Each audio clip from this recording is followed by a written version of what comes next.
Ако се остварат прогнозите кои се базираат на впечатоците досега, не очекува не само свеж, туку и угледен парламентарен состав кој во целост ќе ги задоволи апетитите и барањата на јавноста. Пошто го следам собранието, ја гледам се поголеми тикви таму. Ќе дојде уште малце ново собрание и ќе видите дека квалитетот мање више ќе биде полош од претходното, кој беше полош од претходното, кој беше полош од претходното. Таму нема да биде една порано гласна пратеничка.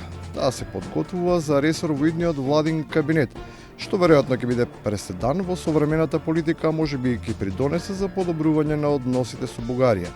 Одик имаме мајка министерка, а син, член на градското собрание на Софија. Еве, кажувам на јавноста, бидејќи Солза Грчева и е полесно да седи во опозиција, одошто во опозиција, а да не работи ништо. Ако Солза влезе во влада, и верувам дека ќе има некаква позиција во владата.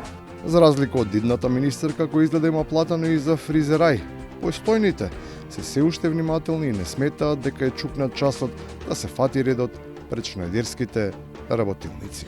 Апсолутно. Доста дела сега. Која ќе не може постигнати. Факт е дека песнав доста од дела изминати во период, ама тоа е ради килажата, не ради тоа што ќе беше после 8 мај. После тој ден доаѓа 9, а поранешните функционери на партијата кои очекуваат добар резултат се скептични во однос на изборот на идниот шеф на државата. Особено ако тој е подржан од поранешниот, за кој самите имаат впечаток дека не се мешал во своите надлежности. Тоа е не англиска кралица, него бетер. Нели, нашиот председател има надлежности у надворешна политика и да подпишува закони. Тој немаше ни тоа.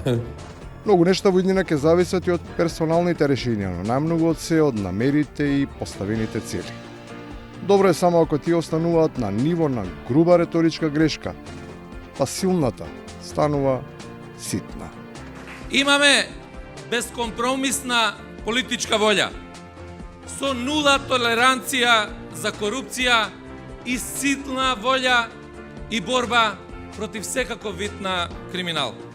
И на крајот, не бил само баш Оливер крив за документите, ами и упорните антисеверџанисти. Во еден момент останав без лична карта и без пасош, и тераше тоа известно време, и почнав да не можам од банката пари да вадам, фамилија да издржавам.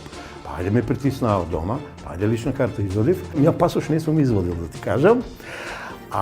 Се знае од која причина, а кај дај ќе мораме. Знаеш како, не можеме да се затвориме херметички. Можеби и можеме. Тоа никогаш и не било исклучено.